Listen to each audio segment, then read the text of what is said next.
Three Religious Rebels, Chapter 9. This chapter is entitled, Prosperity Brings Disaster. The bishop kept that resolve by making the nobles of the realm conscious of their obligations to contribute to pious causes, and he pointed out that Moulin was most pious. But that was the beginning of the end. The next 10 years saw the abbey prosper as very few abbeys have ever prospered. The wooden oratory and the cluster of huts came down, and substantial monastic buildings arose in their place. The barn Alberic had built so optimistically years before, for the cattle they did not own, was replaced by a structure 4 times the size of the original, and immediately filled. Land was cleared by serfs and donated to the abbey. Granges were built and staffed, and the community grew so large that there were as many foundations as there had been original huts. But Robert was far from happy. In fact, he was worried. He had seen his reforms spread through Champagne and Burgundy.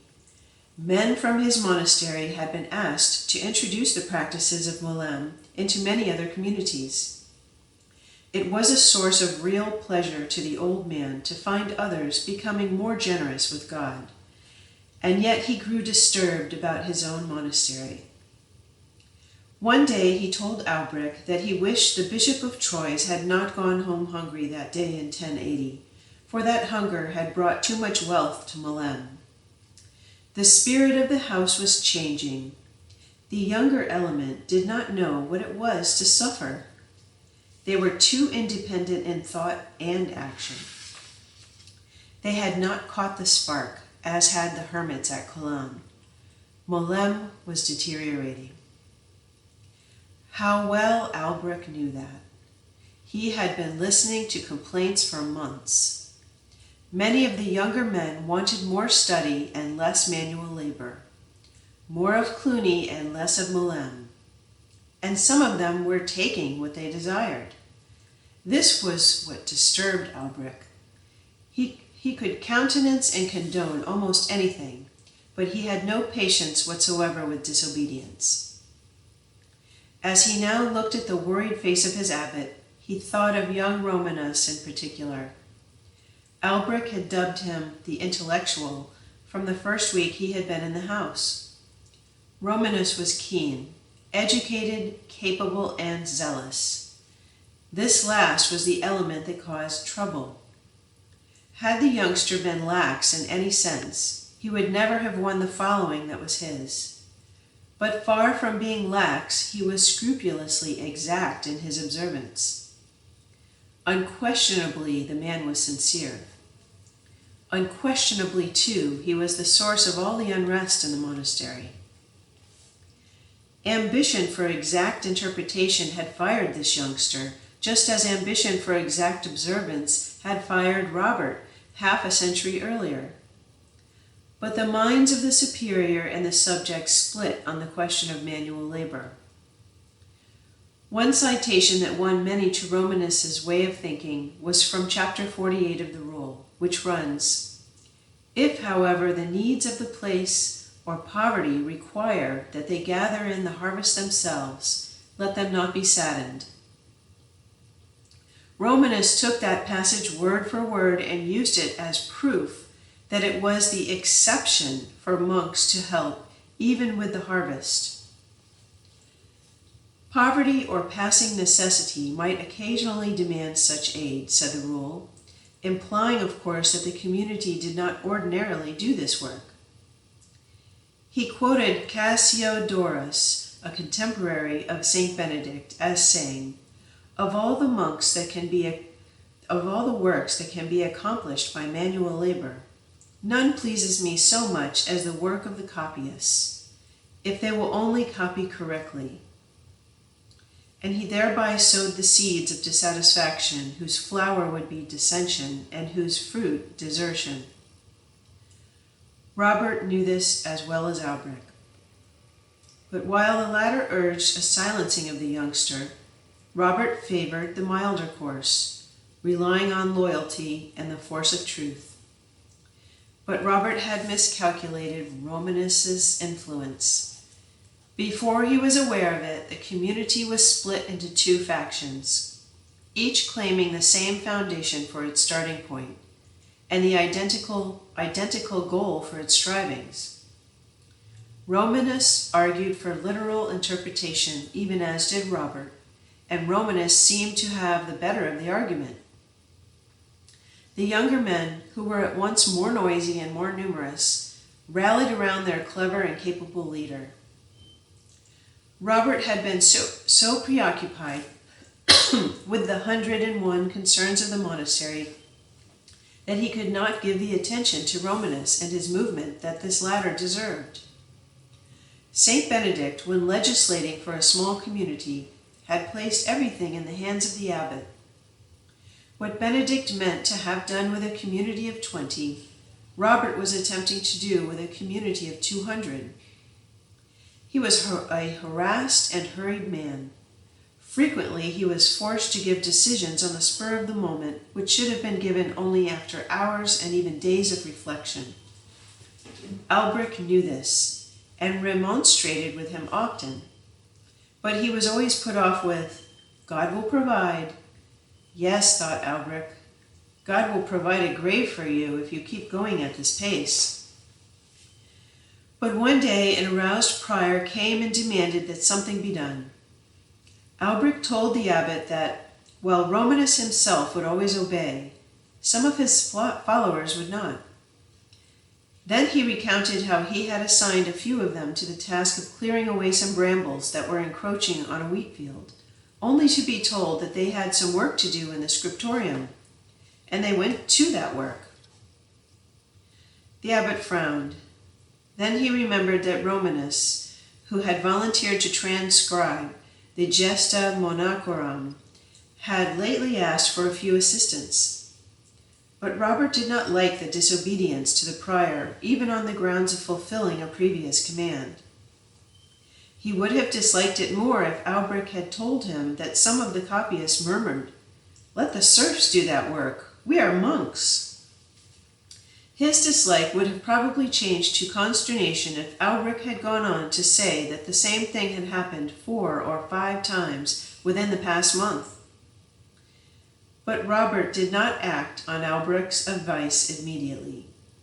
He had confidence in Romanus's deep religious spirit, and his confidence was well placed. But where the abbot erred was in having similar confidence in the religious spirit of Romanus's followers.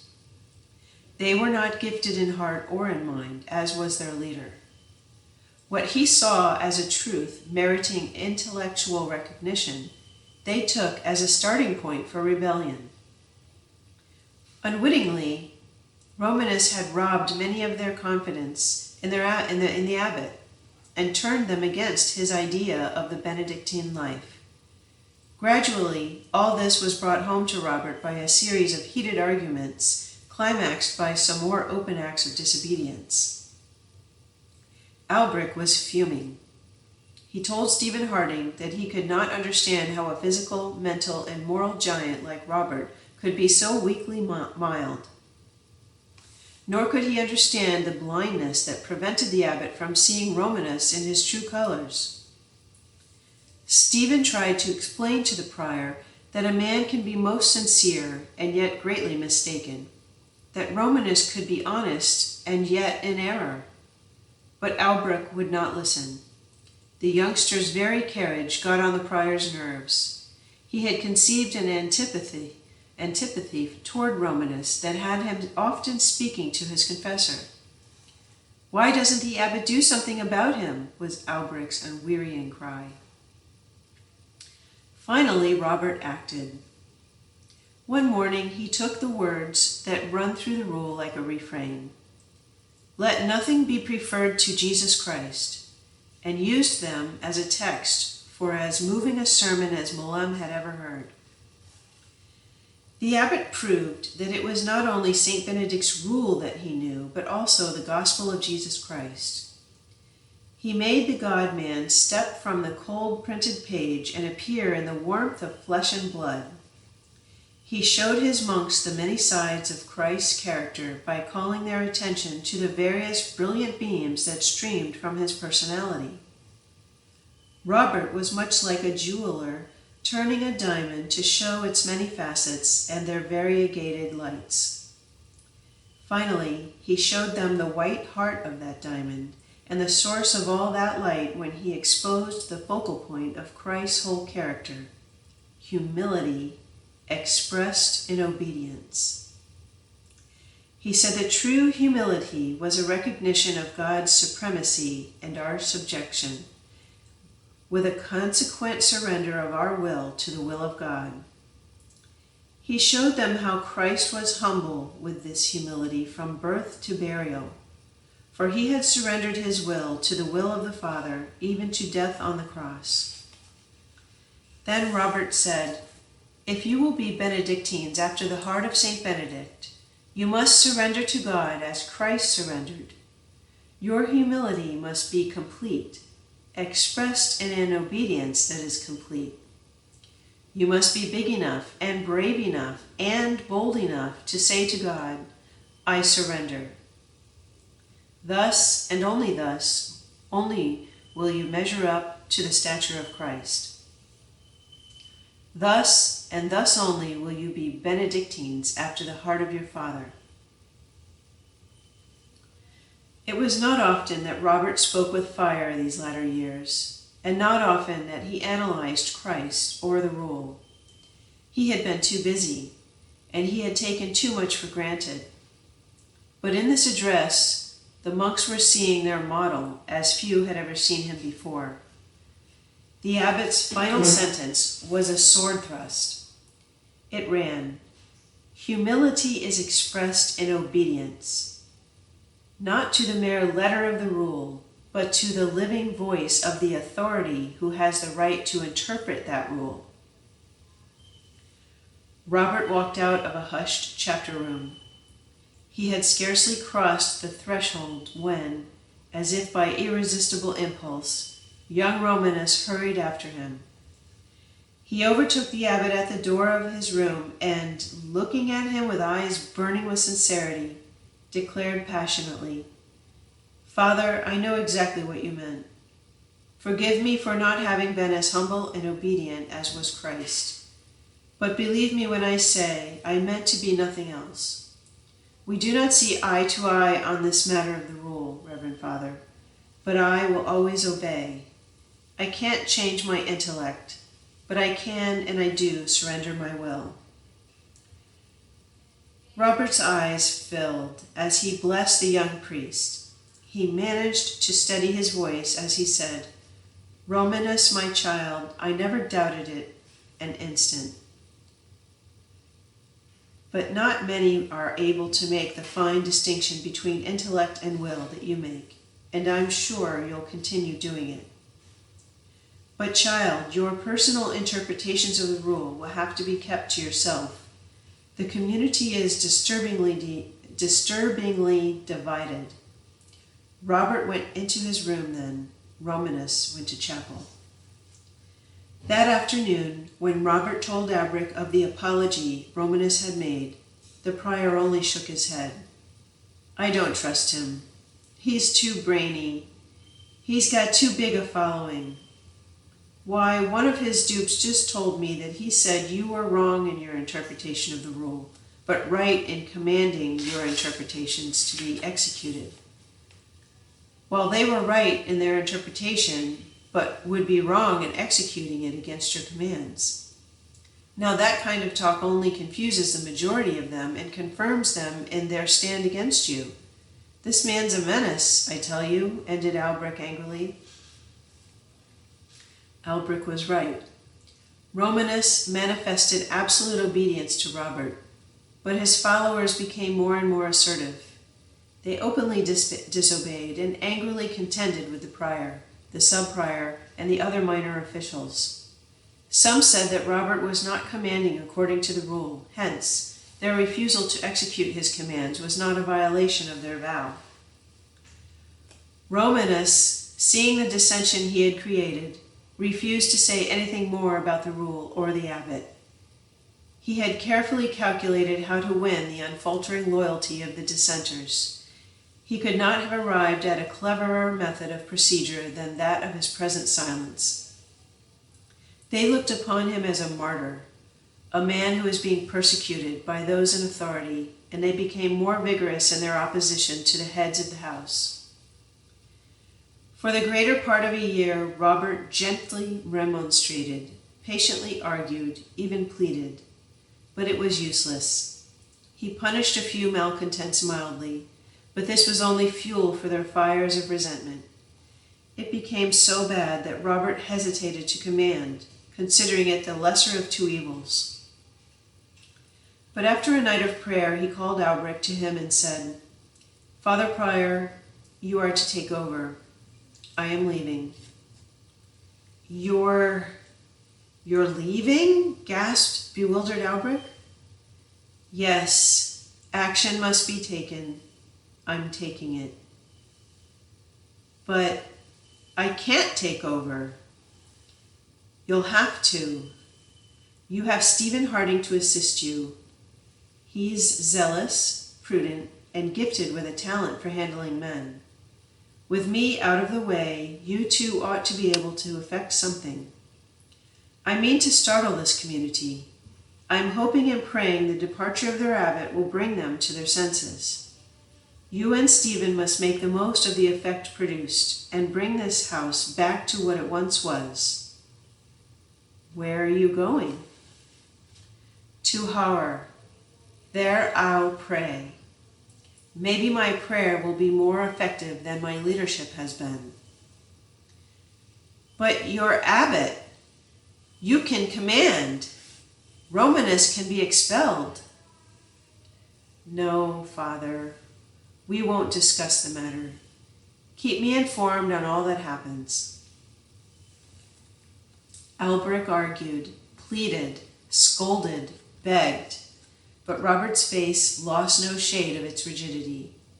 That afternoon he left. Next morning, Alberic broke the news to the community. The reaction was complete bewilderment. But when Alberic imprudently assigned the causes and looked meaningly at Romanus, he fired the youngster's followers to angry opposition. Alberic saw that his first step was a misstep, but he was beating no retreat. That afternoon he closeted himself with Stephen Harding and opened his mind and heart to the Englishman. He said that since Robert had given him the authority of the abbot, he was going to use it. He quoted various chapters of the rule which said that murmurers can be severely punished, malcontents thoroughly disciplined, refractory monks summarily dismissed. Stephen listened. Alberic had quoted correctly. It was then that Stephen remarked on the oddity of the fact that so literal an observer of the rule as was Robert had made them forget St. Benedict's stringent regulations. "Well, that was Robert's big mistake," snapped Alberic. "He didn't use his authority." When Stephen quietly said, "Robert's a very holy man, Father Prior," Alberic actually exploded. "Holy? Holy?" he shouted. "Robert's not holy, Stephen. He's saintly. I know. I've lived with him night and day for 13 years, but saints are not omniscient, infallible, nor all-wise. No, indeed, they are friends of God. They aren't God. They can and do make mistakes. Robert made a big one when he didn't use his authority. I'm going to unmake it." It was only late in the afternoon that Stephen won a grudging promise from Alberic to make haste slowly. He admitted the justness of the prior's stand. Robert's reform was being undermined. Malem was no longer the monastery he, Stephen, had entered 10 years ago, but he cautioned prudence. The community was very upset at the moment.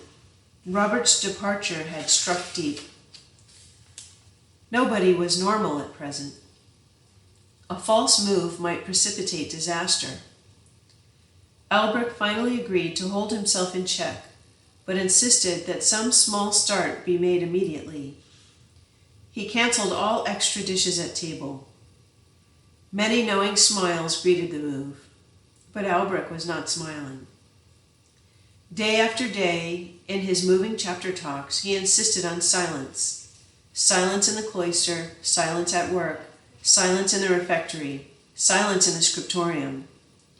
When he paused one morning, a hoarse whisper was heard saying, "Yes, and more silence in the chapter room." This time Alberic did smile. He had not lost his sense of humor, but when one of the malcontents laughed derisively, Alberic's smile vanished. More grumbling ensued on his command that all wear the same garb.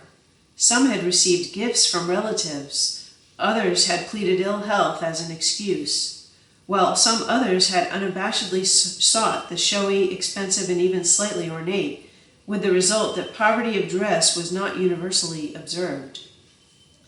Robert had been too lenient in the matter, thought Alberic. He would right the situation with one sweep of legislation.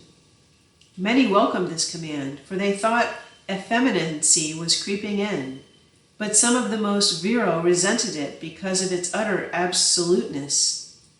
It seemed as if Alberic could do nothing right. Again and again the saying, "He ought to be locked up," was heard. Stephen Harding knew that some were using it as a tag, but he also knew there were some who were using it seriously. Alberic's patience wore thin, trying to follow Stephen's plan of one thing at a time and everything slowly. He had effected something in the course of the months, but he was far from satisfied. Silence was kept, and there was more solitude and fewer visitors. The diet was uniform, so too the dress. Alberic knew that manual labor was the vital spot. He knew that when he legislated on this, he would be forcing the crisis of the whole situation, and he felt he had to do it. One morning, he directed all to harvest the crop in the hayfield. Immediately, 10 or 12 approached the prior and claimed exemption on the grounds of special work in the scriptorium. In a loud voice, Alberic cried, "All will go to the hayfield, all." Some still made no move, and more stood hesitant, watching the conflict of wills. Alberic called to Romanus, who was near him. "You're a scholar. What does militatoris in the rule mean? Doesn't it mean to soldier?" Romanus nodded. "Well, soldier, obey your officer." A voice in the rear broke out, "Did you ever hear what soldiers do to officers who lose their heads?" A low growl of assent encouraged the speaker. "They lock them up," went on the voice. Alberic ignored the heckler and singled out Romanus as the key figure. "You, go to real work for once." Two stalwart admirers of the young monk caught the imperiousness of the prior's gesture and rushed towards him, crying, "Yes, they locked them up." There was a scuffle. Alberic resisted, and all the pent-up anger of the monks was unleashed. Some rushed at the prior, others tried to restrain the attackers, while a third group tried to separate the first two. Alberic, as the center of the struggle, was battered on every side. His hard frame and muscles were of no use in this melee. It was a matter of sheer weight. He was pinned to the ground in a moment, under friend and foe alike. Every evil spirit that had opposed Robert's reform showed its force that day. The discontent, evasion, hair-splitting, and fault-finding of the past months developed at one stride into ugly mutiny. But the contest was as brief as it was violent. Alberic, bruised and beaten, lay unconscious on the ground. One by one, the opponents disentangled themselves from the mass and formed silent groups about their fallen prior. For a moment, pity at the sight of this once esteemed leader held all motionless and unsure. Alberic's followers stood tense, with loyal Stephen Harding at their head, ready to share their leader's maltreatment, but reluctant to provoke further conflict. Now, even those who had been most forward in the struggle seemed unable to make use of their victory. In their indecision, they turned slowly but unmistakably to Romanus for guidance. The young monk stood irresolute, shaken by the actuality of bloodshed and appalled at the realization that all held him directly responsible for the outbreak. A loathing for this smug, short-sighted arguing now seized him. He should have foreseen some such violent outcome. Logical or not logical, he knew that Alberic was his prior, his acting superior.